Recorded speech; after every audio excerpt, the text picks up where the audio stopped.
આ તરફ વડોદરામાં નશામાં અકસ્માત સર્જનાર પીએસઆઈને સસ્પેન્ડ કરાયા છે।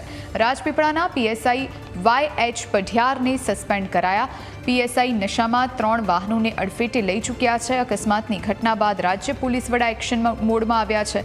છાણી પાસે GSFC બ્રિજ પર અકસ્માત સર્જાયો। નશામાં ધૂત પીએસઆઈએ GST એડિશનલ કમિશનરની કારને ટક્કર મારી। 2 મહિલા પોલીસકર્મી અને 1 યુવકની એક્ટિવાને પણ અડફેટે લીધી।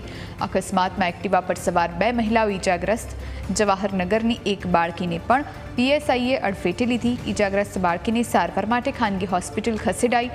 નશામાં ધૂત પીએસઆઈએ રાહદારીઓ સાથે ઝપાઝપી કરી। પીએસઆઈની કારમાંથી દારૂની બોટલ મળી આવી। અકસ્માતની ઘટના બાદ રાજ્ય પોલીસ વડાએ મોટી કાર્યવાહી કરી છે।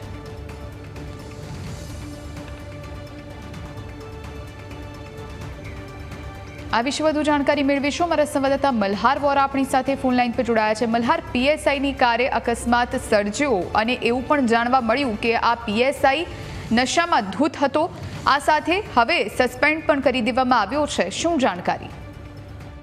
ચોક્કસથી નજર કરીએ તો નર્મદાના રાજપીપળાના પીએસઆઈ YM પઢિયાર દ્વારા જે તે માર્ગ અકસ્માત સર્જ્યો હતો। જો કે તેઓએ નશાની હાલતમાં રહીને કાર ચલાવી હતી અને કાર ચલાવ્યા બાદ 3 લોકોને અડફેટે લીધા હતા। ત્યારબાદ 3 લોકોને ઈજા થઈ હતી। જો કે આસપાસના સ્થાનિકો જે છે તે એકત્ર થઈ ગયા હતા અને ક્યાંક ને ક્યાંક આ પીએસઆઈ સાથે જે છે તે જાહેર માર્ગ ઉપર પણ જે છે તે ઝપાઝપી કરી હતી। જો કે આ સમગ્ર મામલો જે છે તે રાજ્યના પોલીસ વડા સુધી પહોંચ્યો હતો અને પોલીસ વડા એટલે કે વિકાસ સહાય દ્વારા જે છે તે સમગ્ર મામલાને ગંભીરતાથી ધ્યાને લઈને તાત્કાલિક ધોરણે પીએસઆઈ પઢિયાર જે છે YH પઢિયાર તેઓને તાત્કાલિક ધોરણ જે છે તે સસ્પેન્ડ કરીને તેમના વિરુદ્ધ ખાતાકીય તપાસ કરવાની સૂચના જે છે તે આપી દીધી છે।